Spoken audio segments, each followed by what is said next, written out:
안녕하세요. 끝까지 보면 도움이 되는 마줌마TV입니다.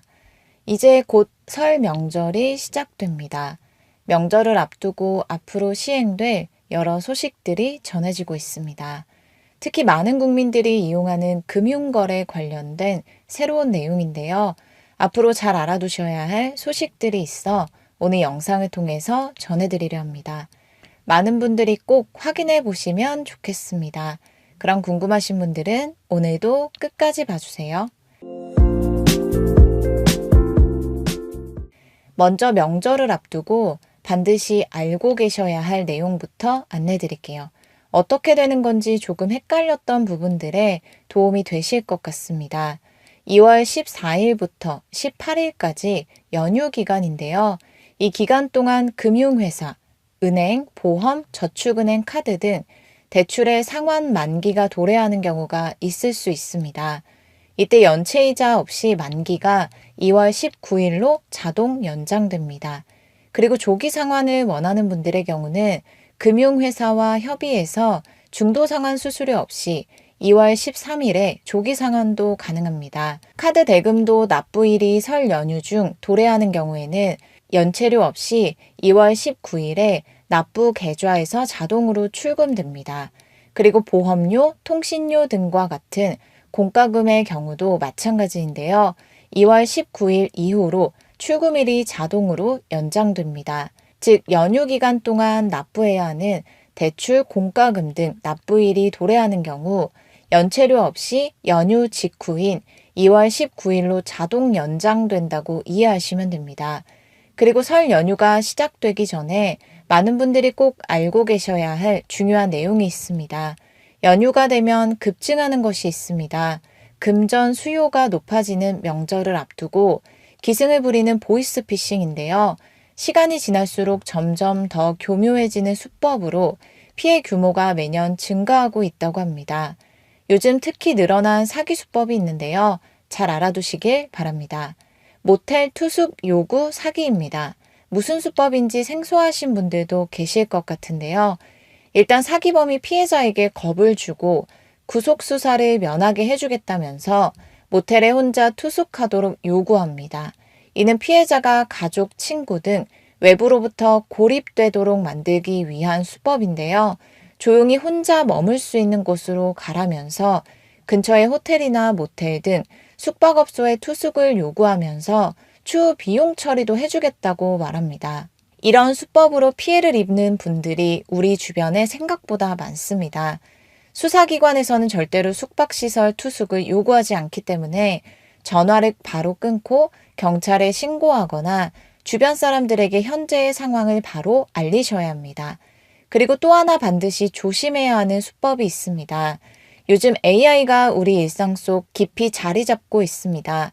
어떨 때는 진짜와 가짜를 구분하는 것이 정말 어려울 때도 있는데요. 가족의 얼굴뿐만 아니라 목소리까지도 AI로 조작할 수 있어서 이런 수법으로 자녀들의 목소리를 들려주며 부모의 정상적인 판단이 어렵도록 만듭니다. 그리고 아이를 때렸다고 하면서 전화 끊지 말고 당장 돈을 입금하라고 협박합니다. 이 경우 일단 전화를 끊고 학교, 학원, 지인 등에게 직접 확인한 다음 경찰에 신고해서 가족 등의 신변 상황을 정확하게 먼저 파악해야 합니다.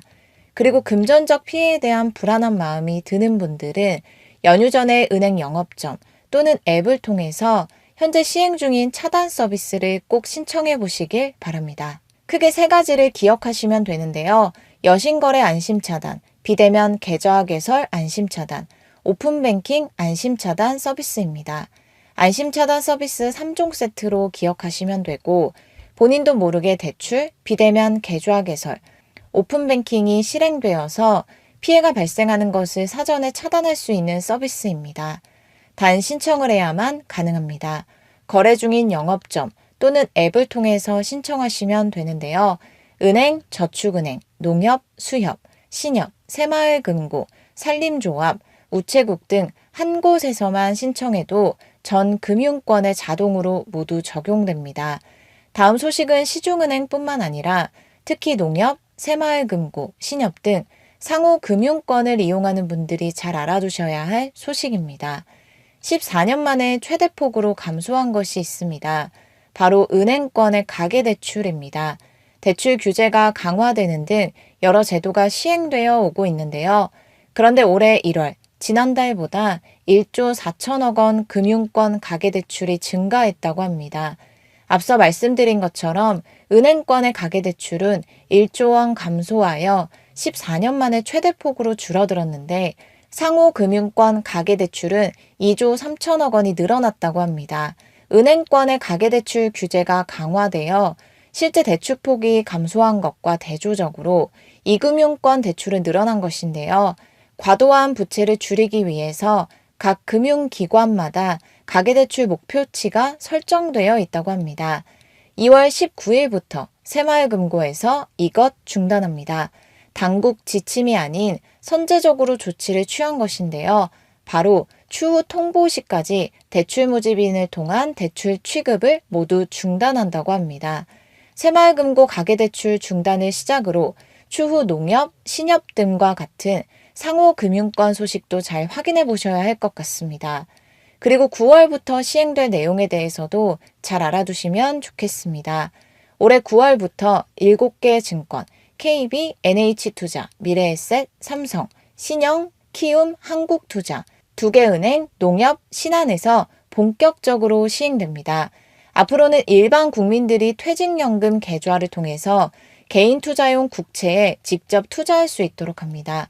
개인들이 보유한 퇴직연금 계좌에서 개인 투자용 국채 10년물과 20년물을 투자할 수 있도록 제도를 새롭게 도입하고 7개 증권사와 2개 은행에서 구입할 수 있도록 합니다. 우선적으로 해당 금융회사에서 시행하고 추후 더 늘어날 수도 있을 것으로 예상됩니다. 퇴직연금 사용을 어떻게 해야 할까 고민하셨던 분들 계시다면 오늘 소식에 대해서도 잘 알아두시면 좋겠습니다. 오늘은 앞으로 잘 알고 계셔야 할 내용에 대해서 안내드렸습니다. 연휴 기간 동안 절대 금전적인 피해 입으시는 일 없으시면 좋겠습니다. 앞서 말씀드렸던 안심차단 서비스 3종에 대해서 잘 모르셨거나 아직 신청하지 않으신 분들 계시다면 잘 알아두시고 필요에 따라 서비스 이용하시면 도움이 되실 것 같습니다. 단 해당 서비스 신청함으로써 추후에 신용카드 발급, 대출 이용 등의 제한이 생기실 수도 있다는 것도 잘 알아두시고 영업점에 직접 방문해서 해제 신청하시면 다시 신용카드 발급, 대출 등 이전처럼 이용하실 수 있다는 것도 함께 기억하시면 좋겠습니다. 오늘 영상이 많은 분들에게 도움이 되셨으면 좋겠습니다. 오늘도 끝까지 봐주셔서 정말 감사합니다. 구독과 좋아요, 알림 설정 꼭 부탁드립니다. 감사합니다.